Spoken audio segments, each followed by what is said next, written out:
There's something from within that carries this one simple thing. Israel and you are one. We are dependent upon each other.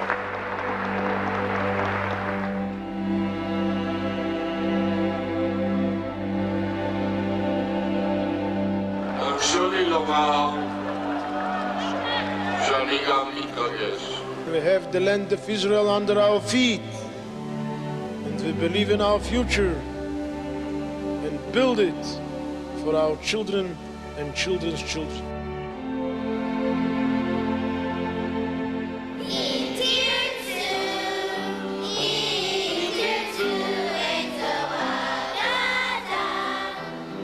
The Jewish community of New Haven has been involved at every stage of Israeli history. Visiting Israel, you can't help but walk away with a sense of celebration, of taking what was a dream for so many people and actually accomplishing it. We have been part of this great achievement for the Jewish people. There's just a sense of pride for what they've done in such a short time, in 50 years. I suddenly realize it's 50 years, my God.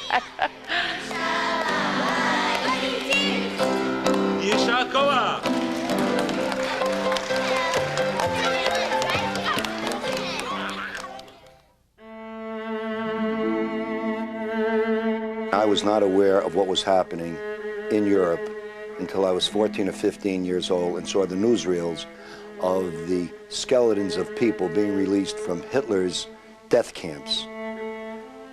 I couldn't believe that things like this occurred in the world.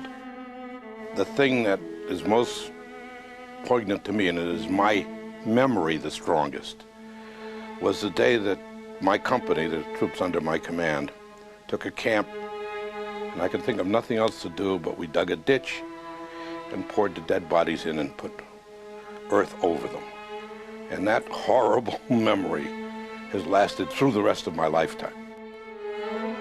The Jews were without country, without passport, without anyone for them to back them up. As it was, they were just massacred. And also, there was no place for them to go. Well, the United States had some very severe restrictions. During the Second World War, there were a total of 891 refugees admitted to the United States. That 891 is a scant fraction of a percentage point of the 6 million who perished. And then hundreds of thousands were freed from the concentration camps. They needed a place to go. And Palestine was the logical place. But the British were appeasing the Arabs. And so the Jews had to go into Palestine illegally. When the ships loaded with these remnants of humanity were being brought to Palestine, they were being turned away by British troops and rerouted to the island of Cyprus, where they were once again interned. And I get goosebumps when I think about it today, that these poor devils were turned around from the shores of Palestine and rerouted to another concentration camp being run by the British government, our allies during the war. What justice is this? Our hope in the beginning, before the state, was that there would be a secure country for Jews to live in. I don't think that we ever dreamed, nor even did the forefathers of the State of Israel dream that it would work out the way it did.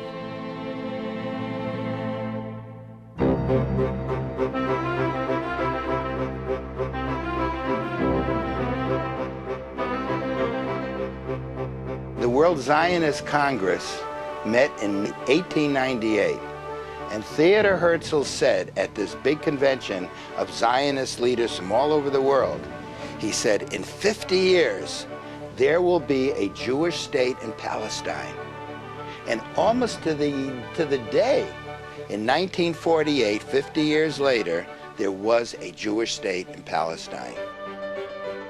The event that comes to mind is one that happened when I was 6 years old. David Ben-Gurion standing in Israel to declare the existence of the modern state of Israel. And then President Truman, 11 minutes later, going against the council, the conventional wisdom from the State Department and others, recognizing the State of Israel, giving it immediate credibility and legitimacy. I listened to the vote on the radio when you could tell that we were going to be a state. I had mixed feelings because I wasn't sure how long it could last. As you know with history, 5 Arab armies attacked the very next day when they established statehood. There are great stories of the effort made by some people in the Nehaven community to smuggle machinery into some of those Israelis who were fighting for independence, machinery and weapons. I know that there were people, I can think of in Arthur Spiegel, for example, may he rest in peace, who actually fought in the War of Independence. He volunteered for the army. Now, there was a special group of volunteers in Israel who came from outside of Israel. They were called Machal. And when I looked at his papers, I saw that he had lied about his date of birth, saying that he was 18. Actually, he was 17, and really just a kid. And he was in Israel for 4 years in the army, until his mother came and took him home because he weighed 94 pounds. I was 17 at that time and young. I was imbued with the idealism of the period. I knew that the goal was establishing a Jewish state, but the risk was, of course, losing one's life and going on a journey which at that time was very undefined. And here there were less than 1 million Jews against over 40 million Arabs, hostile enemies. And somehow the Jews survived.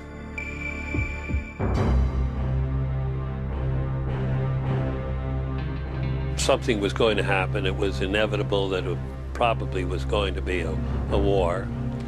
And it was going to be a very decisive thing, one way or the other, but many of us had some tremendous fears. The country itself was only 19 years old, so none of us had any idea about what their strengths were. And they were going to be facing Egypt, and they were going to face Syria, Iraq, and the entire Arab world. So there was a great deal of concern. We had about 5,000 people at the arena. The result of the rally was that we raised the first time over $1 million in 1967, which was substantial for us at that time. Well, at 18, I was recruited like everyone else out of high school, and I joined the Israeli Special Forces, and very quickly found myself involved in a lot of military operations. Nasser began to introduce divisions into the Sinai Peninsula. The feeling was that if we allowed them to attack outright, that it would be much harder to protect Israel. We were in the field ready for an order to go into battle as early as a month before the actual war. And the Air Force basically came across first through extraordinary tactics, almost entirely destroyed the Egyptian Air Force in the first minutes of the war, which gave us full control of the air. Then we crossed with armored divisions and sliced the Sinai Peninsula into segments. Israeli forces drive spearheads across the Sinai Peninsula, west to the Suez Canal, south to the entrance of the Gulf of Aqaba, breaking the blockade, capturing the west bank of the Jordan River, and occupying the old city of Jerusalem.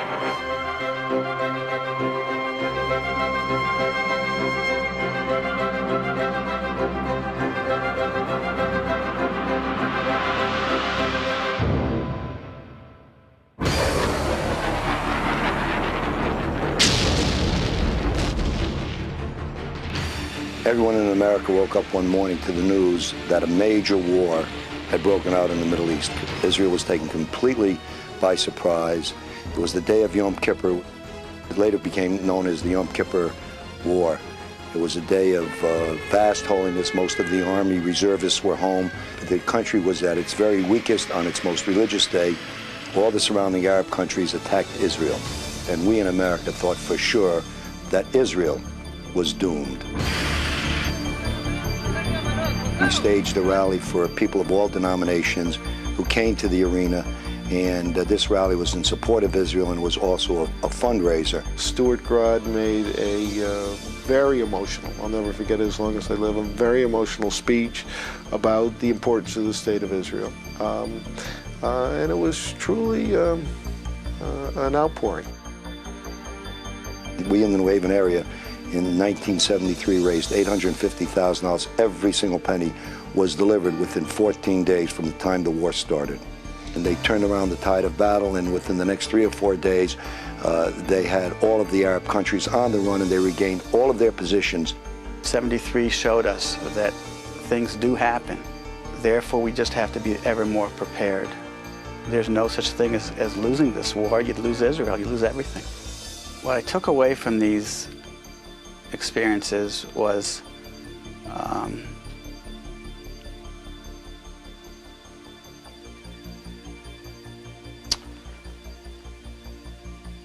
lot of heartache. Lost all my friends. My first real recollection of something momentous, besides the Six-Day War or, the Yom Kippur War, the events that, took the world by storm, was Operation Entebbe. I remember Prime Minister Rabin's clear words, get them out.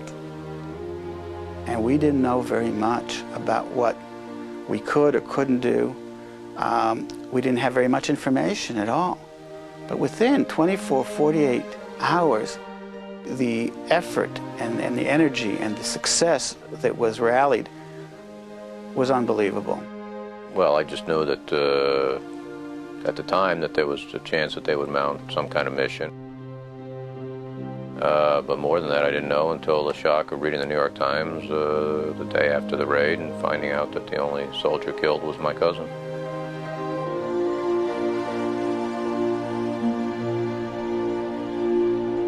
Israel made things right. It was right to get them out, and safely. And I think that that inspiration is one that is worth keeping. And the Jewish people need that.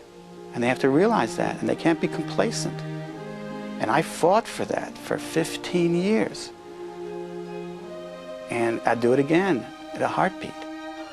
4 bombs in 9 days in Jerusalem, Ashkelon, Tel Aviv, dozens murdered, scores wounded. We know your pain is unimaginable and to some extent unshareable, but America grieves with you and prays that you will be comforted among the mourners of Zion and Jerusalem. Joan Devoe was living in a place that she loved and studying so that she could better prepare American kids for 8th grade Israel experiences, American children who attend schools like Ezra. I think the loss of any individual is tragic. I think Joan's loss was particularly tragic because those of us who knew her well and cared about her knew that what she was doing was really a dream come true for her. I wouldn't bet my life that this kind of a thing cannot happen again. Wherever one Jew is in trouble, that it's the responsibility of all of them to take care of them.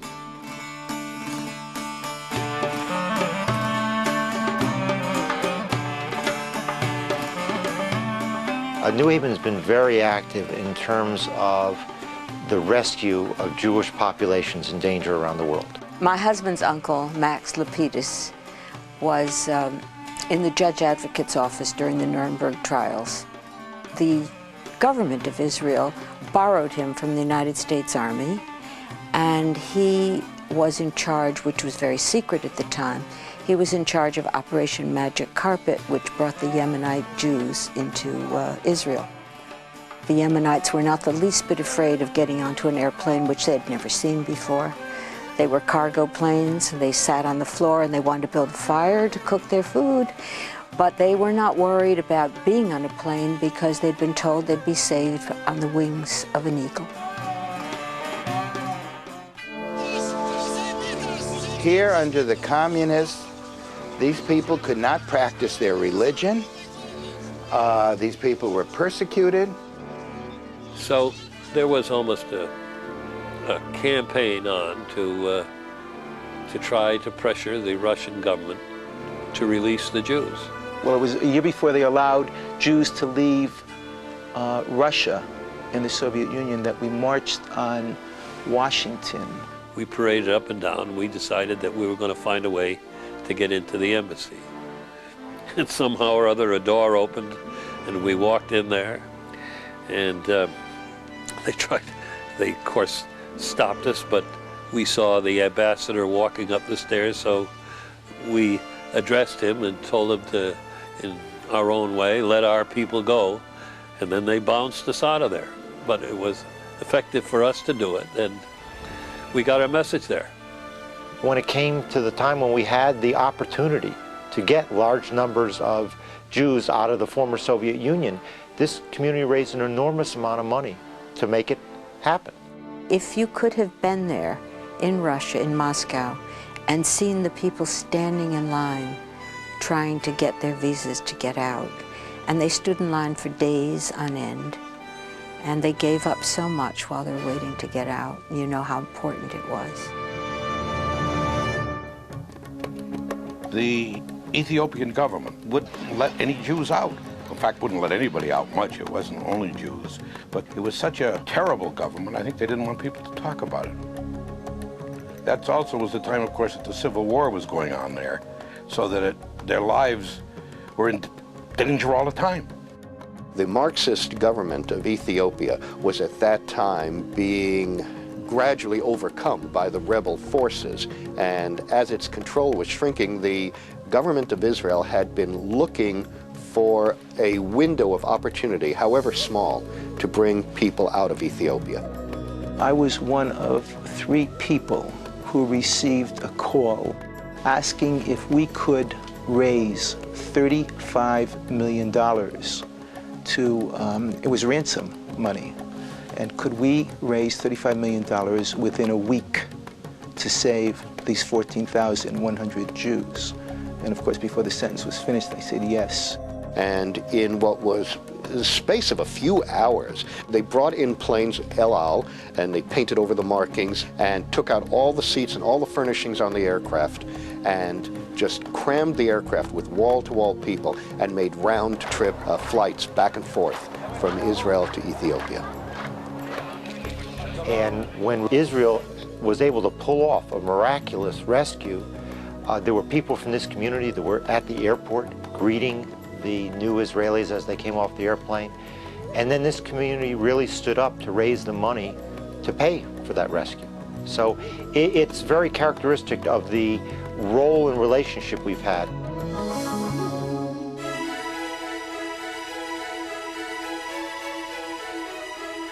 I think the first half of this century, the first 50 years, really had to do with the fulfillment of the Zionist dream. Could there be a Jewish state? And that was done in 1948. And the last 50 years was the evolution and the building of that state and bringing literally millions of people to the Jewish state. Members of this community were in key leadership positions in UGA that were raising money throughout the country and the world to make it happen. What most people don't realize is where the money goes. Most of the money that does go to the Jewish Agency is going to only humanitarian purposes. It is going to schools and hospitals, primarily for the immigrants that have been coming in over the last 10 years. When they started, they had so little that some of the people that came in were housed in tents. Some of the areas were slums, and they decided to take care of it quickly. I made a commitment to Project Renewal at that time, and then I was sent this ketubah as a confirmation of my contract and my devotion to the State of Israel. And it was very exciting to be part of it. A lot of people thought it wouldn't last for very long. Well, here it is, 50 years later, a thriving democracy, a bustling economy, a vibrant modern state. It's been a tremendous change in terms of the technology. And then, of course, you go out into the desert, and all of a sudden you're riding along, and you see nothing but desert and rocks and sand, and then you see a kibbutz coming out of nowhere. Orange groves, flowers, plants, farms. I mean, what they did, it's unbelievable. And imagine what they could do if there was peace in the area. No more war, no more bloodshed. Peace unto you. Shalom, salam, forever. That's something that nobody would have ever dreamt to have happen, that Begin and Sadat would shake hands and forge peace. We were visiting in an army camp, but the Camp David Accords had just been signed. And there was no speech, there was just excitement, tears. This woman who talked about the fact that her children would not have to be in shelters and the hope for peace. And here we see all these many years later, there isn't that peace that we had hoped for.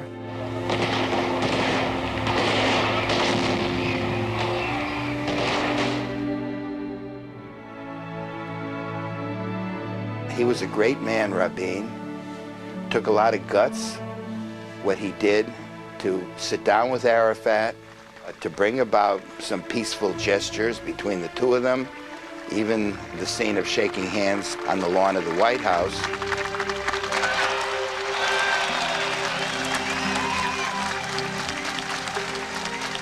I feel if he had lived, the peace accords would have gone more smoothly. I believe peace will come, but it's going to take time. The situation between Israel and its neighbors didn't happen overnight. It's been going on for thousands of years. And those who thought that it could all end with a handshake were not being very realistic.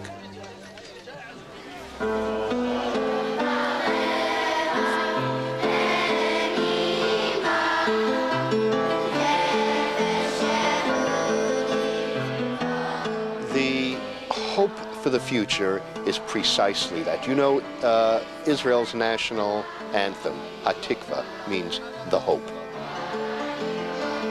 We've created a reality over the last 50 years that I believe inspires the world. 50 years seems like a long time, but it's really a blip in a very long history of the Jewish people. For us to pass along the message of what Israel is and to let, you know, my children and my children's children understand it, we need to make them active in what Israel will become in the next 50 years. This is the land of our ancestors. This is all our heritage, all our history, and this is where we want to be. And it goes beyond the Jewish community. The general community has felt part of it too. I see it as a place that is central to the faiths of a great part of the world's population. And that to me should be a common denominator to bring about peace. What this area means to all of us. So thank God on the 50th, and thank all the people who, Jews and non-Jews, who have worked together to make this miracle happen. It was always part of a dream to be able to go to Israel and to put a note in the Western Wall. And he would say, Shalom Be'kol Ha'olam, and that means, I wish for world peace.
Yom Huledet Sameach Yisrael.